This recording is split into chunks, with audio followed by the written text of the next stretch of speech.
Muy buenas tardes, cuando son ahora mismo las 6 de la tarde y 3 minutos, damos la bienvenida a nuestro compañero Juanjo con el espacio Un poco de Derecho de Marín y Mateo Abogados. Muy buenas tardes, Juanjo, ¿cómo estás? ¿Qué tal, José? Muy buenas tardes. Un saludo a ti y a todos tus oyentes.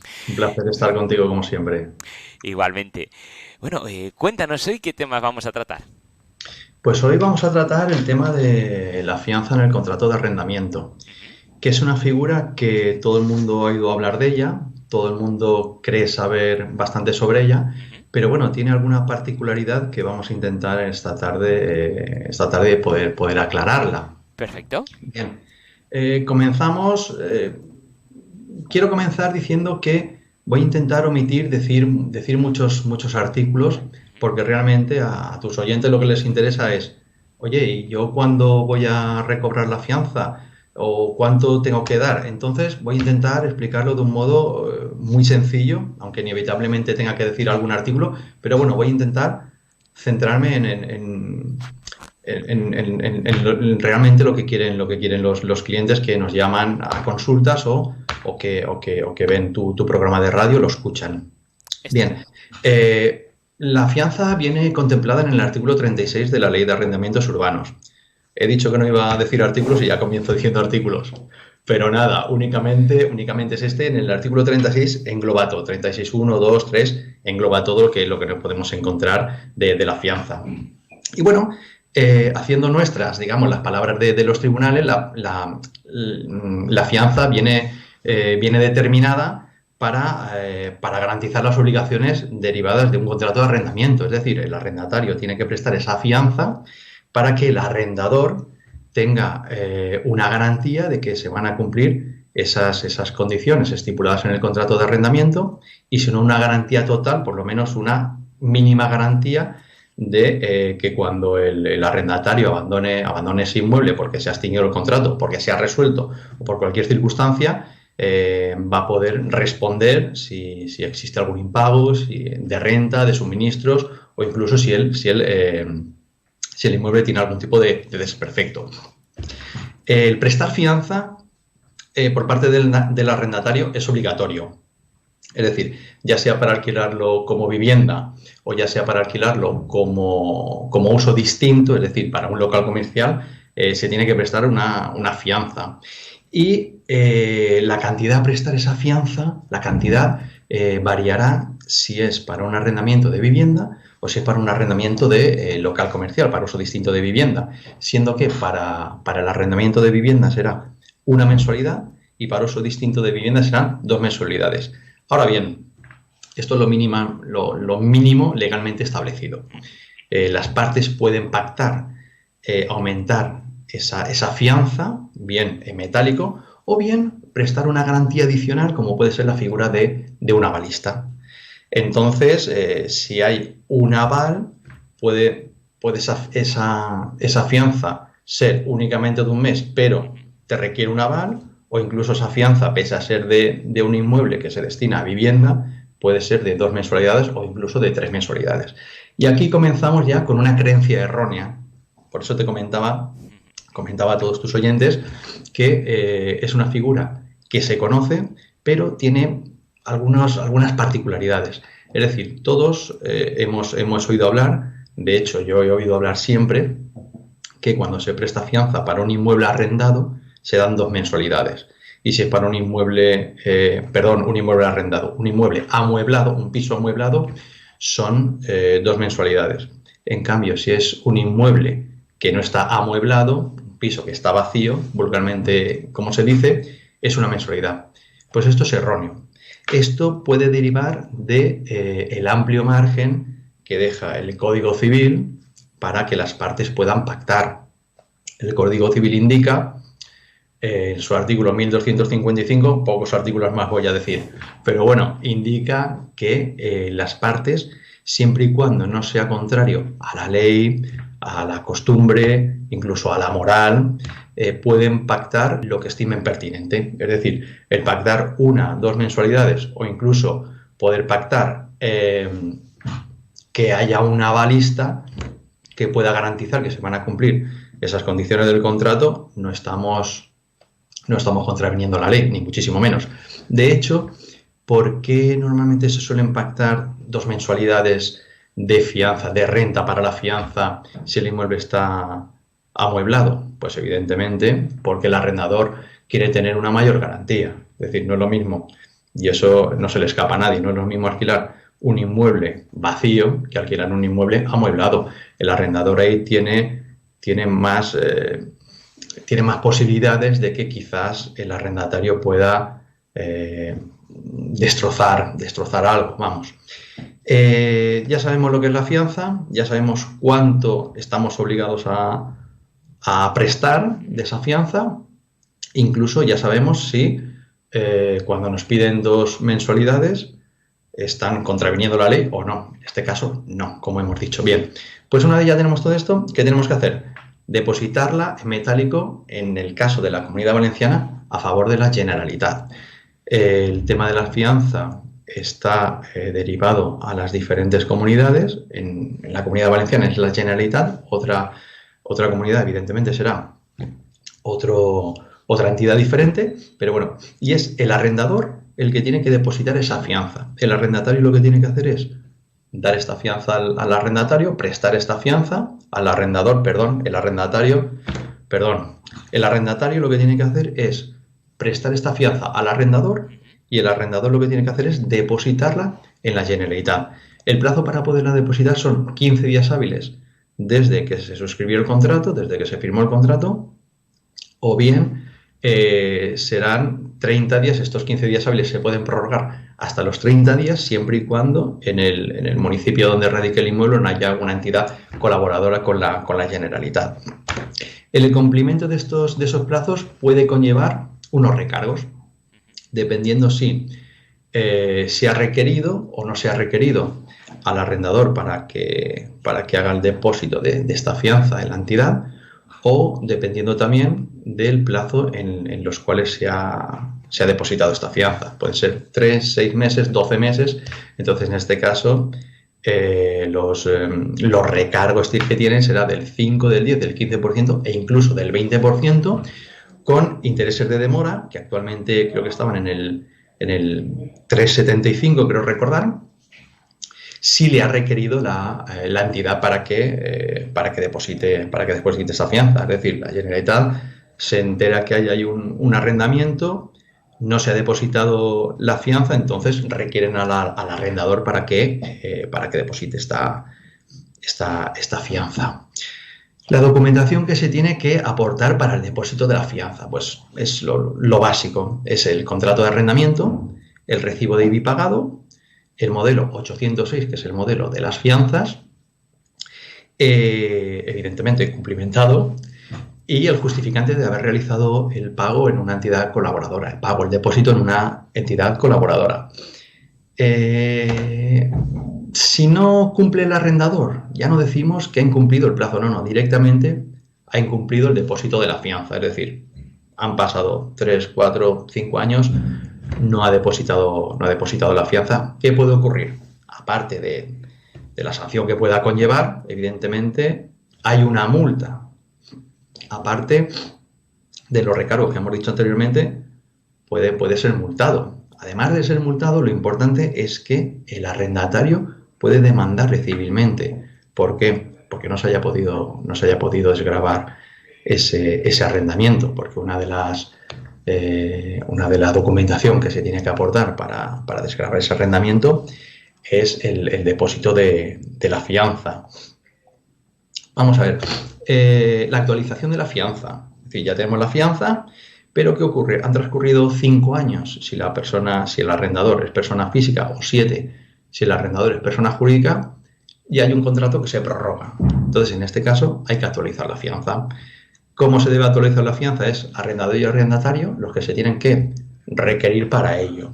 Pero no pensemos que la fianza se debe actualizar al alza, no, ni muchísimo menos. También se puede actualizar a la baja. Primero y principal, a pacto que lleguen las partes.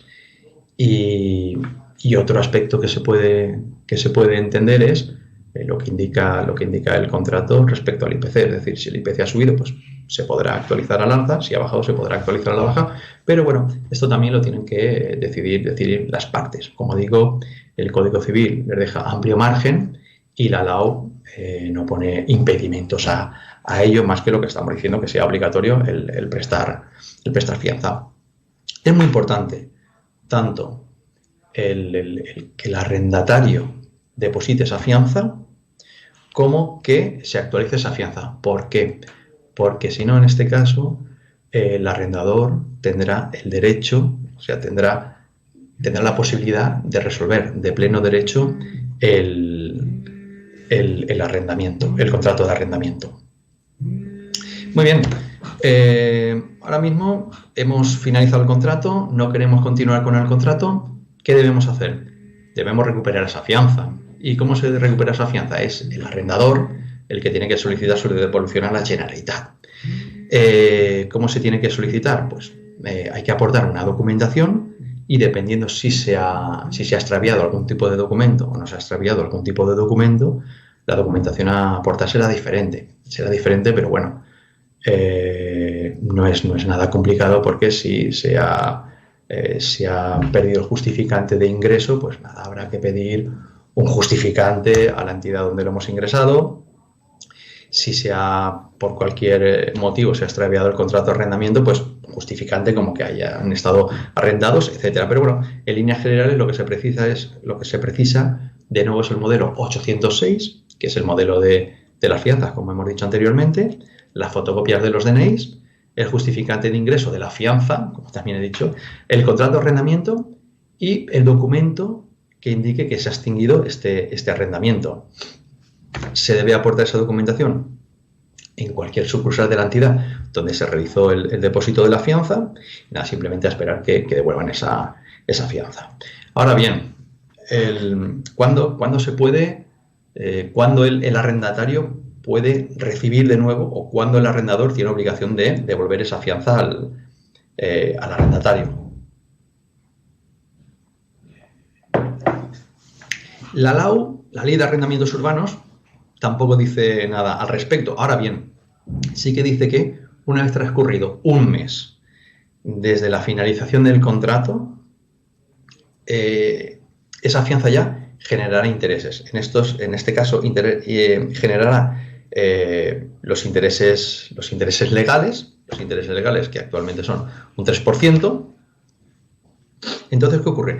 Que, como he dicho anteriormente, el arrendador tiene un mes para poder devolver esa fianza. Los tribunales entienden, de nuevo, que ese mes lo tiene el arrendador para poder inspeccionar el inmueble a su entera satisfacción. ¿Por qué? Porque puede haber algún tipo de desperfecto, puede haber algún tipo de, algún recibo impagado, incluso puede haber alguna renta que no se haya pagado. Entonces, aquí también hay una creencia errónea. Y la creencia errónea es que lo habremos oído todos. Con el último, o sea, va a finalizar el contrato de arrendamiento el próximo mes, y lo que dice el arrendador es, oye, de la fianza, cógete la fianza y pago con esto el último mes, o cógete la fianza y con esto pago los 2 últimos meses. Esto no está permitido. Ni el arrendatario tiene derecho a que se le reconozca, ni el arrendador tiene obligación a aceptarlo. ¿Por qué? Porque mientras el contrato está vivo, la LAU entiende que tiene que haber una fianza. ¿Por qué? Entre otras cosas, porque se necesita la garantía para el arrendador de que en caso de cualquier tipo de, como hemos dicho, impago de renta, impago de suministros, cualquier tipo de desperfecto, si no cubre todo, por lo menos tener la garantía que parte se le va a cubrir. Con lo cual, no está autorizado, legalmente no está autorizado. Ahora bien, que las partes lo quieran hacer, tampoco puedo decir que me parezca bien, porque es que legalmente no está autorizado. Pero bueno, si hay mucha confianza, pueden hacer lo que quieran. Extra ley. No de acuerdo con la ley. Bien. La fianza hemos dicho que está para que se cumplan las cláusulas contempladas en el contrato. Entonces, claro, hay que conocer también las obligaciones del arrendatario. Estas obligaciones también están contempladas en el Código Civil. artículo 1555 y siguientes. Ahí lo dejo, simplemente. Estas obligaciones, entre otras, son el pago de la renta, utilizar diligentemente el inmueble, poner en conocimiento del arrendador cualquier tipo de obra, cualquier tipo de desperfecto que tenga el inmueble que deba ser cubierto por el arrendador. Y esto es muy importante porque si el arrendatario no le pone en su conocimiento en el menor tiempo posible, si ese desperfecto, ese daño va a más, el arrendatario sería responsable de ello. Un ejemplo puede ser una tubería que corresponde el arreglo al arrendador. El arrendatario no le dice nada y resulta que de un hilito de agua que cae nos podemos encontrar con que se ha levantado el parquet. O una ventana que cierra mal, viene una ráfaga de viento fuerte, la abre de golpe y a lo mejor destroza una televisión, y esa televisión no está cubierta por el seguro. Es decir, sería probar que el daño ha sido producido por la no comunicación del arrendatario al arrendador, y que ese mal, o que esa ventana funcionaba perfectamente, pero bueno, hay que tener muy claro que una de las obligaciones del arrendatario es poner en conocimiento del arrendador en el menor tiempo posible cualquier desperfecto que tenga el inmueble. Otra de las obligaciones del arrendador, por ejemplo, es devolver el inmueble tal y como se alquiló. Si es difícil, no es imposible, o por lo menos devolverlo en el mejor estado, en el estado posible. A su vez, también hay que tener en cuenta que el arrendador es responsable de todos los desperfectos, todos los daños ocasionados por las personas que convivan con él, sean familias, sean amigos, sea cualquier persona que digamos convive con él. Pero no nos quedamos ahí, porque el arrendatario, también es responsable de los desperfectos ocasionados por las visitas que vayan, por los amigos que vayan. Entonces el arrendador podrá reclamarle al arrendatario, y el arrendatario ya se apañará con la persona que ha producido ese daño. Pero bueno, se entiende que el arrendatario, es que entre arrendador y arrendatario, el arrendatario es responsable de los daños ocasionados por su acción, su omisión o negligencia. Es decir, por lo que has hecho, por lo que has dejado de hacer, o por lo que no te has enterado que han hecho y has permitido que se haga. Simplemente ya para finalizar, ¿qué es lo correcto? Lo correcto para evitar sorpresas, que en este caso siempre son desagradables sorpresas. Lo correcto es, cuando finaliza un contrato de arrendamiento, inspeccionar el inmueble, ambas partes, arrendador y arrendatario. Redactar un documento, tampoco digo que sea un contrato, pero redactar un documento en el cual se indique que en tal fecha ha finalizado el contrato de arrendamiento, se puede indicar la causa, que tal fecha ha finalizado el contrato de arrendamiento, que las partes lo han inspeccionado a su entera satisfacción, o en su defecto, que hay estos daños, se enumeran los daños. Es fundamental aportar fotografías. Si en el mismo momento no se pueden aportar porque, claro, no se pueden imprimir, pues oye, una hora antes se pueden hacer fotografías, se pueden imprimir, una grabación de voz que se pueda demostrar que está todo correcto, un testigo, cualquier documento, cualquier prueba que sea válida para en un futuro poder reclamar esos daños, que evidentemente lo que se llama la carga de la prueba, es decir, es el arrendador, como hemos dicho anteriormente, el que tiene que probar que esos daños han sido ocasionados por el arrendatario, bien por acción, omisión, negligencia, me da igual, pero que han sido ocasionados. Entonces, ¿qué ocurre? Hay que comparar las fotografías de cuando se entregó el inmueble en el arrendamiento a las fotografías a cuando se entrega el inmueble cuando ha finalizado el arrendamiento. Pero es fundamental, fotografías, un testigo, un vídeo, una grabación, lo que sea, pero por favor siempre firmar un contrato como que ha finalizado el arrendamiento. No es de este tema, pero sí que si no se firma este contrato, este documento como que ha finalizado el arrendamiento, se entiende que el arrendamiento no ha finalizado. ¿Cómo el arrendatario prueba que ha finalizado el arrendamiento? Con lo cual se puede encontrar que dentro de 2, 3, 4 o 5 meses tenga una demanda de reclamación de cantidad por impago de las rentas.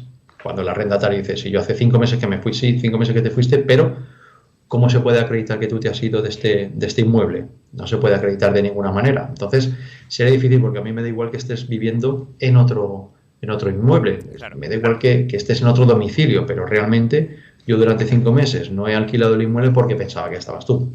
En fin, José, como siempre, la buena fe se presupone, pero lo que está por escrito y se deja plasmado siempre es muchísimo mejor, evidentemente. Claro, y una cuestión, Juanjo, si ya no hablamos de daños, sino a lo mejor de obras menores o incluso pintar un comedor de un color diferente, poner un suelo de parquet, cambiar el mobiliario de sitio o incluso cambiar el mobiliario sin avisar al propietario, ¿eso sería consecuencia de no devolver la fianza? Vamos a ver, en este caso hay que distinguir varias cosas. Primera, el pintar se entiende que es ni siquiera una obra menor. Se entiende que si tú pintas de un color que no le gusta al arrendador, lo puede volver a pintar. Incluso se han dado circunstancias, hay incluso jurisprudencia, que una pared llena de agujeros, pues se entendía que la gente tenía que vivir allí o tenía que colgar sus cuadros. No estamos diciendo que ha destrozado la pared, sino que había muchos agujeros. Pues oye, pues los agujeros con un poquito de Aquaplast se pueden solucionar. El cambiar el mobiliario, pues si a ti te han arrendado el inmueble, el inmueble amueblado, evidentemente lo tendrás que poner en conocimiento del arrendador. O en todo caso, guardar esos muebles para que no sufran ningún tipo de deterioro. Porque si no, sí que nos podemos encontrar ahí con un problema grave. Si el arrendador puede demostrar que estaban esos muebles, y a día de hoy en el inmueble no están esos muebles, habrá que ver dónde están, si no hay ningún tipo de prueba en la que el arrendador ha permitido que los saquen, los vendan, los tiren, cualquiera. Entonces, por eso te digo, José, que es fundamental siempre el tenerlo todo por escrito para poder probarlo. Perfecto. Pues seguramente pues muchos de nuestros oyentes pueden tener alguna duda o quieran puntualizar algún detalle de este tema y como estamos viendo que Marín y Mateo Abogados sois grandes expertos al respecto, ¿cómo pueden contactar con vosotros? Pues con nosotros pueden contactar mediante el teléfono en 96 320 28 76. Nos encontramos en la calle Don Juan de Austria, número 38, sexto piso, puerta 10. Y a su vez también pueden contactar con nosotros mediante el formulario de contacto. La primera consulta la pueden realizar gratuitamente, que encontrarán en nuestra página web marinimateoabogados.es. Perfecto, Juanjo. Pues muchísimas gracias, un placer como siempre y nos vemos y escuchamos en el siguiente programa. Muchísimas gracias, José. Un placer como siempre. Un abrazo. Un abrazo, hasta luego. Hasta luego.